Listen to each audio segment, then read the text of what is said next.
জয় যিশু। প্রথম পাঠ স্যামুয়েলের দ্বিতীয় গ্রন্থ, 12 অধ্যায়, 1 থেকে 7 পদ, 10 থেকে 17তম পদ।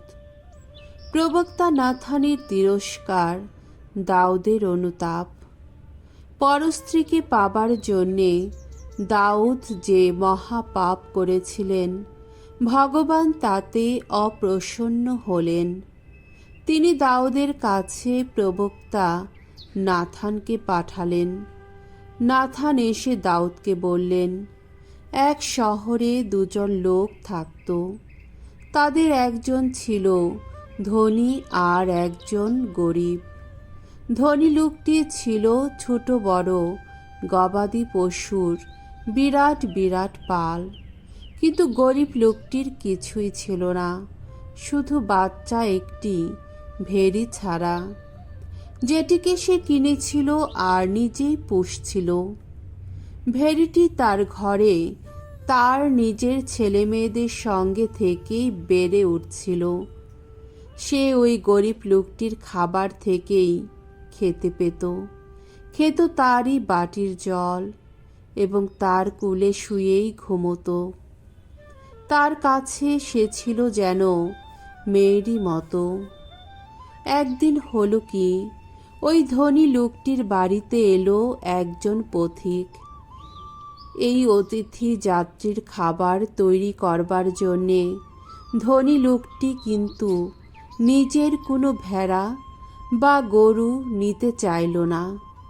সে তখন গরিব লোকটির সেই ভেড়িটিকে নিয়েই অতিথির খাবার তৈরি করল। ওই লোকটার ওপর দাউদ তখন রেগে আগুন হয়ে নাথানকে বললেন, ভগবানের অস্তিত্বেরই দিব্যি দিয়ে বলছি আমি, ওই যে লোকটা যে অমন কাজ করেছে, মৃত্যুই তার যোগ্য শাস্তি। কোনো দয়ামায়া না দেখিয়ে সে যখন অমন কাজ করেছে, তখন ক্ষতিপূরণ হিসাবে তাকে ওই ভেড়ির 4 গুণ দাম দিতে হবে। নাথান তখন দাউদকে বললেন, কিন্তু সেই লোক তো আপনি নিজেই। ইসরায়েল জাতির ঈশ্বর ভগবান নিজেই এখন আপনাকে এই কথা বলছেন। তুমি আমাকে যখন অমনভাবেই উপেক্ষা করেছ, হিত্তীয় উরিয়ের স্ত্রীকে নিজের স্ত্রী করবার জন্যে তুমি যখন তাকে ঘরে এনেছ, তখন আজ থেকে তলোয়ার তোমার বংশের ওপর থেকে আর কখনো সরবে না।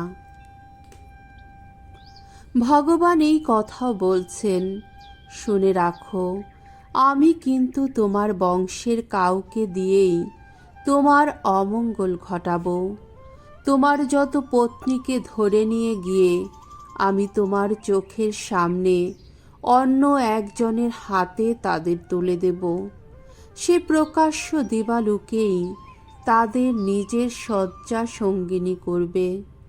তুমি তো গোপনে গোপনেই সব কিছু করেছ। আমি কিন্তু ওই যা ঘটাবো ইসরায়েলের সবার সামনে স্পষ্ট দিনের আলোতেই তা ঘটাবো। তখন দাউদ নাথানকে বললেন, সত্যি আমি ভগবানের কাছে পাপ করেছি। উত্তরে নাথান বললেন, বেশ, ভগবান তাহলে আপনার পাপ মার্জনাই করছেন, তাই আপনাকে মরতে হবে না। তবে ওই কাজটা করে আপনি যখন ভগবানের প্রতি নিতান্তই অবহেলা দেখিয়েছেন, তখন আপনার এই যে শিশুটি জন্মেছে তাকে মরতেই হবে। এরপর নাথান নিজের ঘরে ফিরে গেলেন।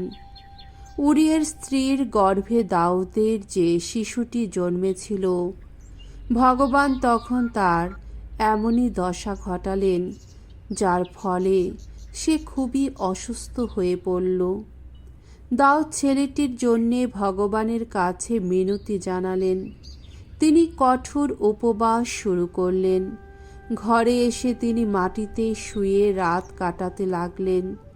তার পরিজনদের মধ্যে যারা বয়সে প্রবীণ ছিলেন, তারা তখন এসে অনেক করে বলতে লাগলেন, তিনি যেন এইভাবে মাটিতে না থাকেন। কিন্তু তিনি তাদের কথায় কান দিলেন না, তাদের সঙ্গে কোনো কিছু খেতেও চাইলেন না। প্রভুর বাণী। ঈশ্বরকে ধন্যবাদ।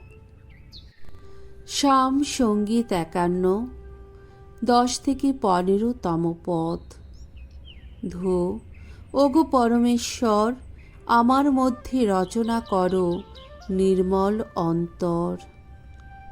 ওগো ঈশ্বর, আমার মধ্যে রচনা করো নির্মল অন্তর। এখন এক সুদৃঢ় প্রাণ বক্ষে আমার নতুন করেই জাগিয়ে তুলো তুমি। ওগো, তোমার সামনে থেকে আমায় তুমি ঠেলে দিও না দূরে। অন্তর থেকে ফিরিয়ে নিও না তোমার পূর্ণ প্রেরণা। মুক্তিদানে আমাকে আবার পুলকিত করো। দুর্জনকে চিনিয়ে দেব তোমার দেখানো পথ। উদার চিত্ত দানে আমাকে সুস্থির করে তোলো। ওগো, তোমার দিকে ফিরবে আবার পাপী মানুষের মন। ওগো ঈশ্বর, ত্রাণেশ্বর আমার, পাওনা মৃত্যু থেকে তুমি আজ বাঁচাও, বাঁচাও আমায়। আমার কণ্ঠ গাইবে তখন, কি ধর্মময় তুমি। হে প্রভু, এখন অবারিত করো আমার ওষ্ঠাধর। আমার মুখ গেয়ে উঠুক তোমার স্তুতিগান। বাণী বন্দনা। জয় জয় প্রভুর জয়। পরমেশ্বর জগৎকে এত ভালোবেসেছেন যে তার আপন পুত্রকে তিনি দান করেছেন। তার প্রতি যারা বিশ্বাসী তারাই সকলে যেন শাশ্বত জীবন লাভ করে। জয় জয় প্রভুর জয়। মঙ্গল সমাচার।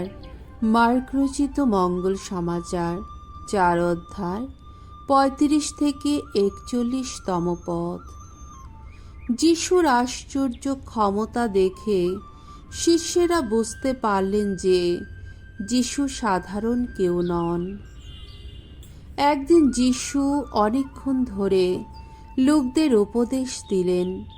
সন্ধ্যা হলে তিনি তার শিষ্যদের বললেন, চলো এবার আমরা সাগরের ওপারে যাই। তাই লোকদের ছেড়ে শিষ্যেরা যে নৌকোয় যিশু এতক্ষণ ছিলেন সেই নৌকোয় করে তাকে সেখান থেকে নিয়ে চললেন। আরও কয়েকটি নৌকো তার সঙ্গে সঙ্গে চলল। তখন হঠাৎ প্রচণ্ড ঘূর্ণিঝড় উঠল, আর ঢেউ এমনভাবে নৌকোর ওপর আছড়ে পড়তে লাগলো যে তা জলে ভরে যাবার উপক্রম হলো। যিশু কিন্তু পেছনের দিকে নৌকোর গদিটার ওপর মাথা রেখে তখন ঘুমোচ্ছিলেন। শিষ্যেরা তাকে জাগিয়ে তুলে বললেন, গুরু, আমরা যে মরতে বসেছি, ব্যাপারটা কি আপনার কাছে কিছুই নয়? তিনি তখন জেগে উঠে বাতাসকে ধমক দিলেন। সাগরকে তিনি বললেন, শান্ত হও, স্থির হও। সঙ্গে সঙ্গে বাতাস থেমে গেল। চারিদিকে নেমে এলো এক গভীর স্তব্ধতা। যিশু তখন শিষ্যদের বললেন, এত ভয় কিসের? এখনও কি তোমাদের মধ্যে বিশ্বাস জাগেনি? তাদের মন এক আশ্চর্য ভীতিতে ভরে উঠল। তারা নিজেদের মধ্যে বলাবলি করতে লাগলেন, তাহলে ইনি কে? বাতাস আর সাগরও যে দেখছি এর কথা শুনে। প্রভুর মঙ্গলময় বাণী।